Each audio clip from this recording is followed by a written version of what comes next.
Hey kid, don't ever let them get inside your head. They'll tell you what to do. You will hear a conversation between two students about buying a used car. First, you have some time to look at questions 1 to 6.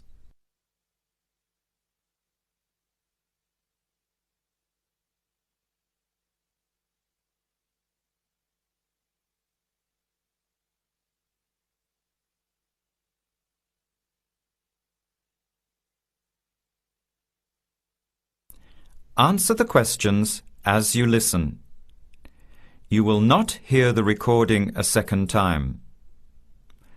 Listen carefully to the conversation and answer questions 1 to 6.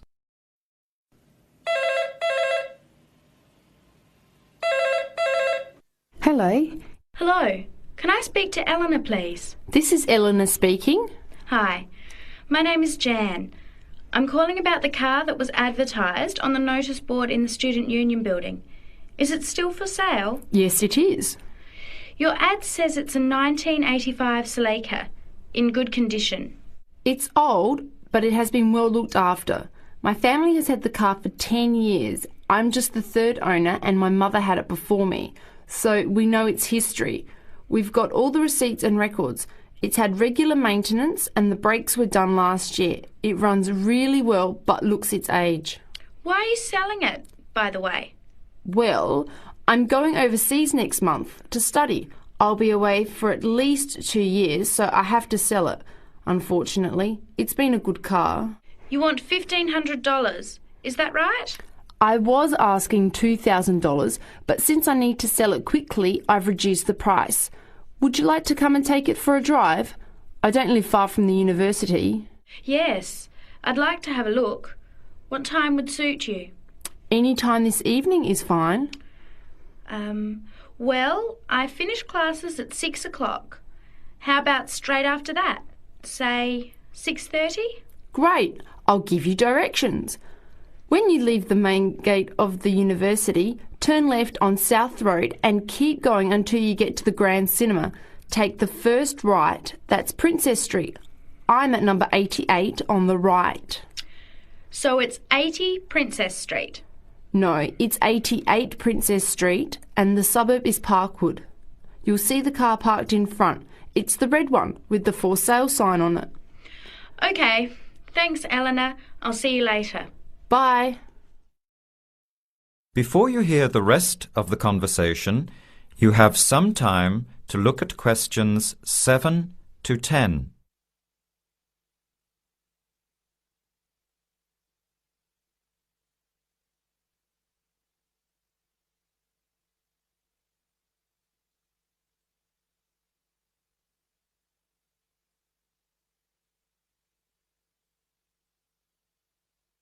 Later that day, at the university, Jan meets up with her friend Sam and tells him about the car. Hi, Sam. Hey, Jan. What's happening? I'm glad I ran into you. I've decided I have to get a car. You're going to buy a car? Do you really need one? I'd probably still be driving, except that my car broke down last year. Instead of getting another one, I just moved closer to the university and went back to riding a bike. Better for the environment, better for my health, and I save a lot of money. Did it really cost that much? Well, when you think of registration, insurance, rising petrol costs, parking plus maintenance and repairs, it adds up. I know it's going to be expensive, but I really need my own transportation. It takes half an hour by bus each way to university as it is. But now I'm working at night in the city. There's no way I want to hang around waiting for a bus late at night, then walk 3 blocks home alone. Hey, I think you've got a point there. So what kind of car are you looking at? It's an 85 Celica, same kind as I used to have. The owner's asking $1,500. That's pretty old. How many kilometres has it done? You know, I forgot to ask. I'll have to check tonight when I go to see it. Would you be able to come with me to have a look? At about 6:30? Sure, I'll come, but I don't know a lot about cars. I do know one thing, though. I wouldn't buy an old car without having a mechanic look at it first. That's a good idea. But won't it cost a lot? Not really. You can get a check done through the Automobile Association for $80, and it comes with a report on the condition of the car. It can save you a lot of money in the long run. I'll keep that in mind. So we have to get to Parkwood at 6:30. Do you want to take the bus? It goes straight down South Road every 15 minutes. Or maybe we could walk. I don't think it's that far. Actually, I could borrow my roommate's motorbike for an hour or so. He's working all evening in the library. Do you think he'd mind? No way. He owes me a favour or two. Okay, great. See you at 6, outside the student centre. That is the end of part 1. You now have half a minute to check your answers.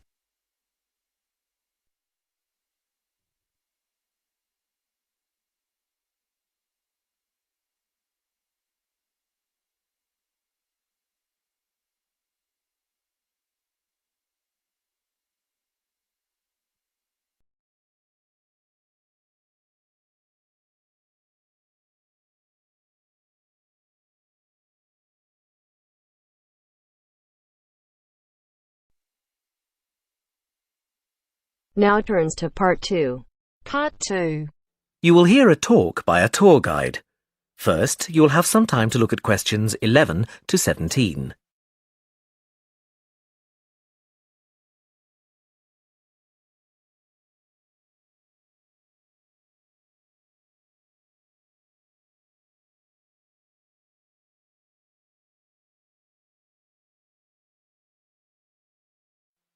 Now listen carefully and answer questions 11 to 17.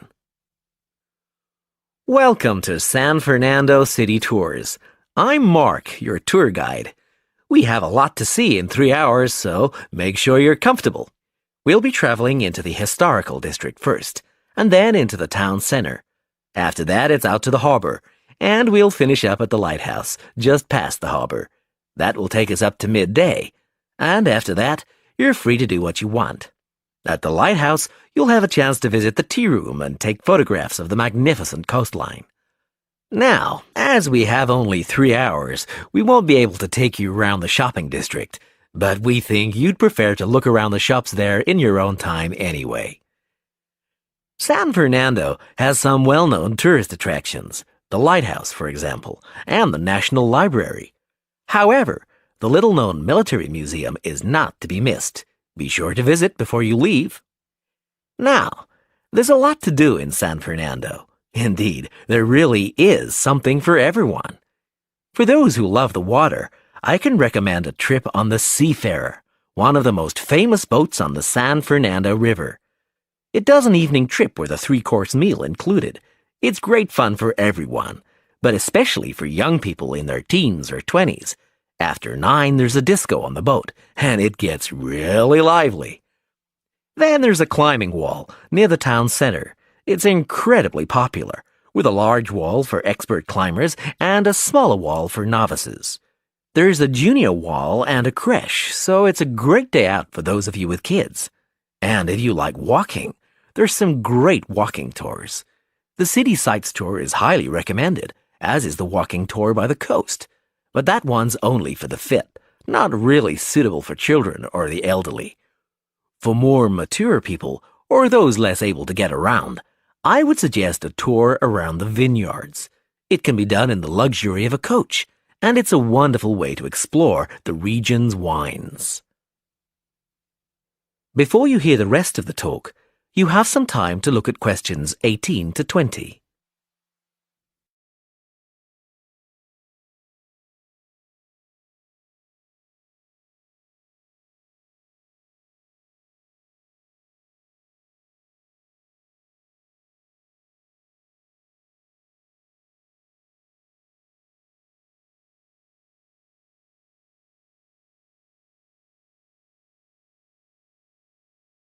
Now listen and answer questions 18 to 20. Naturally, there's a charge for all these attractions, but you can get 15% off if you have an Explorer Pass. If you don't have a pass but would like one, the driver here has application forms. Just ask him for one and fill it out while on the tour. Then you hand it into the tour office. Normally, it costs $10, but this year it's just $7. When you hand it in, you'll get your picture taken for the card on the spot, and then your card is ready to use. Remember to show it whenever you pay for anything. The discounts apply not just to tourist attractions, but some bars and restaurants. Basically, everywhere you see a red Explorer symbol. We're coming up to the historical district now. If you'd like to look at... That is the end of part 2. You now have half a minute to check your answers.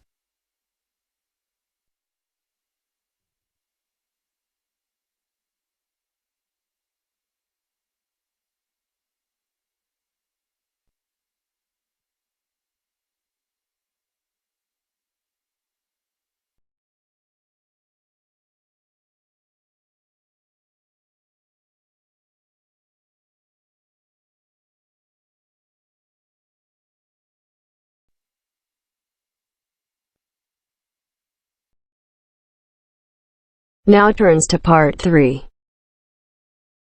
Part 3. You are going to hear a conversation between an interviewer and a professor. First, you have some time to look at questions 21 to 26.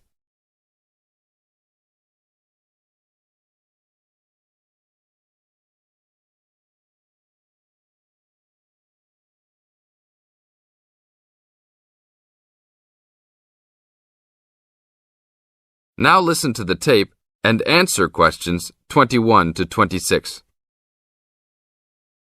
Today I'm here with Professor Nittick, who is our new university president. He has been a professor for 20 years and teaches many of the best classes on campus. I know many of you have had him as a teacher and know of his brilliance. Good morning, Professor Nittick. Thank you for stopping by the student station. Thank you for having me here. It is always great to get to meet many of the students who are involved with our school. I haven't been here since 2 years ago. Yes, I remember at that time you were still teaching every semester. 2 years later, you're only teaching every once in a while. But it seems like you are still always busy. The administration world is just as busy as the teaching world for you. How do you stay in touch with the university, even with the change in your everyday duties? I try to stay in touch with what is popular with the university students. I usually spend time with as many students as I can. They usually give me insight into what the new concerns and beliefs are for the new generation. On top of that, I try to be as youthful as I can. I consider myself to be youthful, at least for my age. So I always have a good time and try to stay young. I try my best to not just be a teacher, but also participate in university life. Interesting. So are you still doing lots of academic work, or are you mostly concentrating on administrative affairs? Well, I mostly do administrative affairs now, but that doesn't mean that I still don't have a very deep interest in academic matters. I often visit other campuses around the world and meet other professors in my field. I learn the most by travelling and seeing the different places of the world and the different fields of thought. I even did a television programme last month in Manchester. Will you be on television any time soon then? Well, you can call the television station and see if I will be on television any time soon. Maybe I will be on the news report. I don't think it is really that significant, though. Oh, really?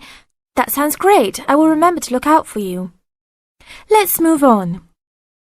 With all your busy travelling recently, how do you find time for your personal life? I try to keep my university life separate from my personal life. Sometimes it's hard to find time to just take my wife and 3 kids out for a family dinner, but usually we all manage to get together every few days. I'm taking a few weeks off next month to take my family down to South America, to Brazil for a few days. I can't wait to just sit on the beach. Wow, that sounds like a wonderful trip. Professor Nittick, could you tell the audience a little about what goes on in an average day of a university administrator? An average day?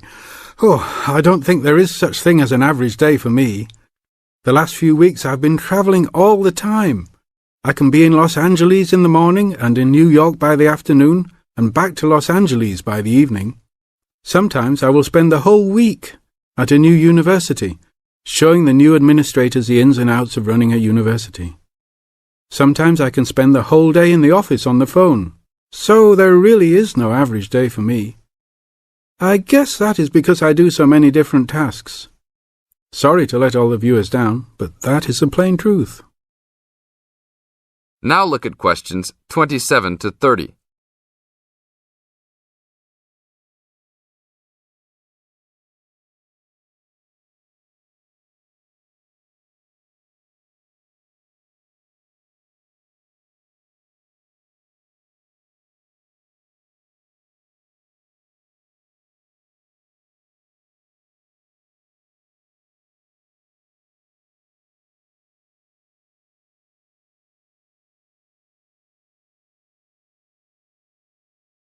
Now listen to the tape and answer questions 27 to 30. Well, I guess I can sum it up for them. You are a busy man. That is probably a good description. So, are there any immediate plans for the coming few weeks? Well, I'm in Los Angeles for the next 2 days, and then I fly to Colorado to meet a new prospective professor for our university. I will be in Colorado for about a week. Then I go to Japan for the next 10 days to meet with our university branch in Japan about record sales there. After that, I return to Los Angeles for a week, just in time for the graduation of the class of 2001. There you have it, my next month's schedule. Thank you very much, Professor Nittick. I always enjoy having you on our show. We hope to have you back on our show next time.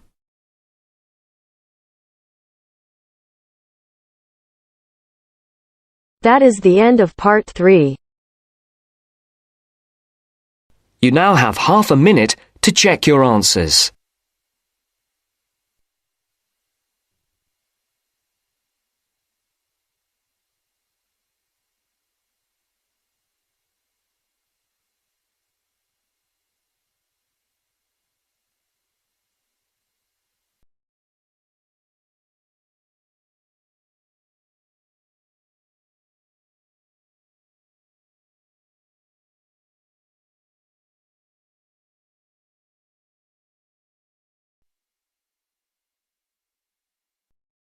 Now turns to part 4. Part 4. You will hear a talk on research in the Indian Ocean. First, you have some time to look at questions 31 to 40.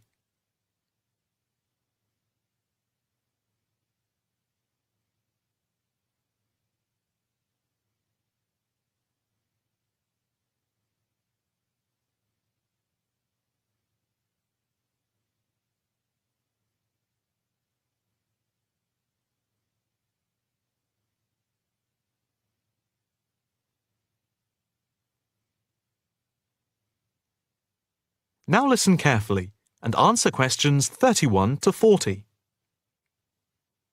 In this, the first lecture in our series on the changing face of the oceans of the world, we are going to look at the Indian Ocean, into which the Oceanography Department at the Institute here in Australia has been doing pioneering research over the past 5 years.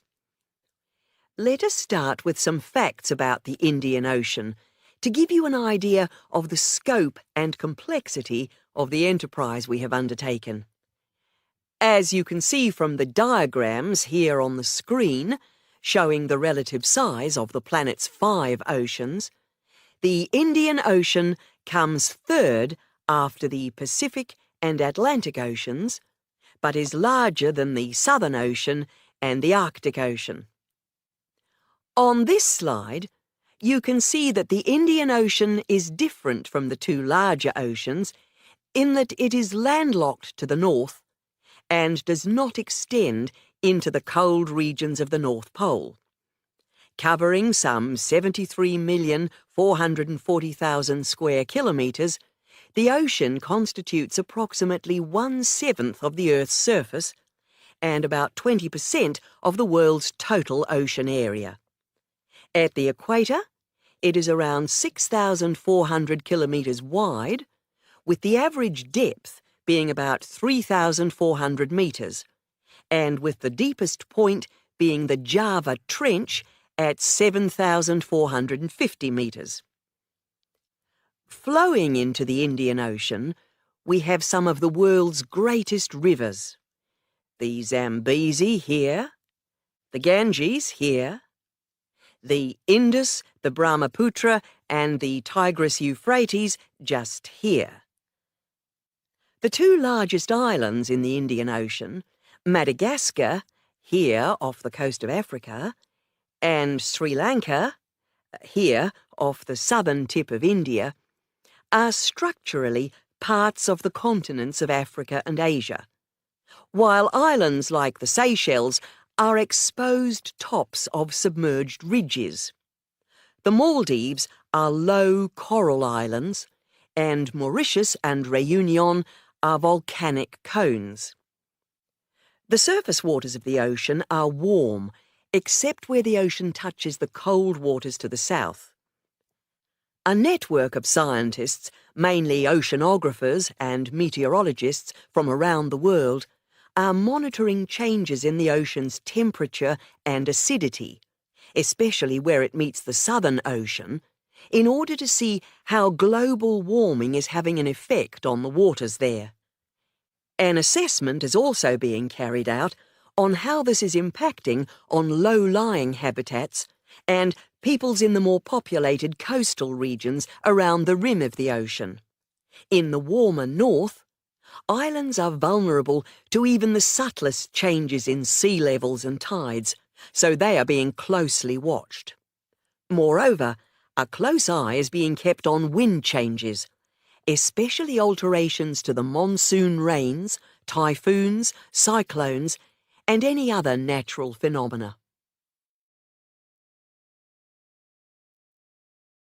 In addition to the information sent from the ship that we have stationed off Antarctica, in the south of the Indian Ocean, data are being transmitted round the clock from buoys anchored at various points around the ocean.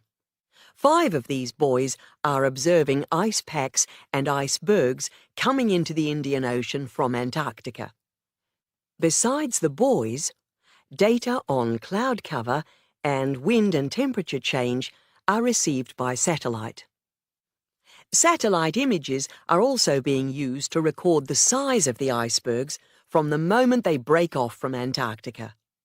Their course is then mapped as they move out into the Southern Ocean. Here at the Institute, the raw data from the various sources are received and the information is then constantly processed by a bank of computers. Once the data have been collated, the next step in the process is the analysis by experts here and at centres around the world, looking for even the slightest shift in patterns of temperature, wind, and sea levels. In the light of the fact that this is a global enterprise, the Institute is staffed 24 hours a day with researchers working in shifts, and we are in constant contact with centres all around the world. In total, 900 experts from around the globe are involved in the programme. The work at the Institute is now into the 5th year of a 10-year data collection, which began in 2003. The analysis of the 5 years to 2008 will be published early in 2009. However, changes in patterns are already being noticed since the data have been gathered. That is the end of part 4. You now have half a minute to check your answers.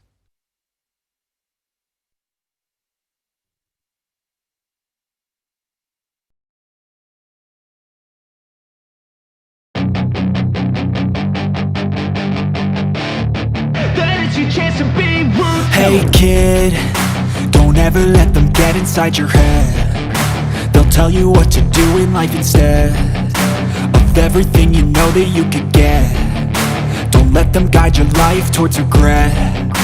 I'll fight for what I love with every breath. My past is filled with things. Hello everyone. Everyone, welcome to our channel. Today in this video I'll be discussing with you writing task 2, and the question for today is: today more countries import food from different part of the world. Discuss the advantages and disadvantages of this trend, provide specific reason and examples to support your answer. So the question is like the countries or the nations are importing and exporting food from different parts of the world, and we have to tell the advantages and disadvantages of this trend. So we will be starting with our body paragraph. Will be starting with the introduction, which will be just rephrasing of this question, and then body paragraph 1 will be discussing the advantages, or second will be discussing the disadvantages, and the last fourth paragraph will be describing the summarization of all these things, means that we will be writing the conclusion.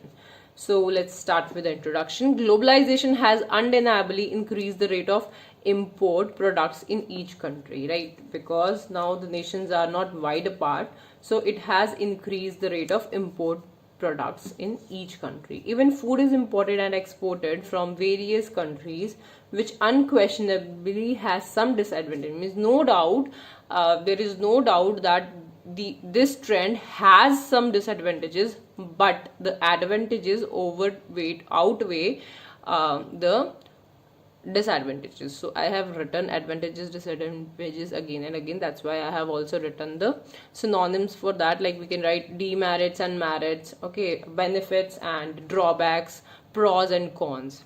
So the following paragraphs will outline the advantages and disadvantages of the imported food. So it will be describing, like means in the next paragraph, in the following paragraphs we will be describing the merits and demerits of this imported food.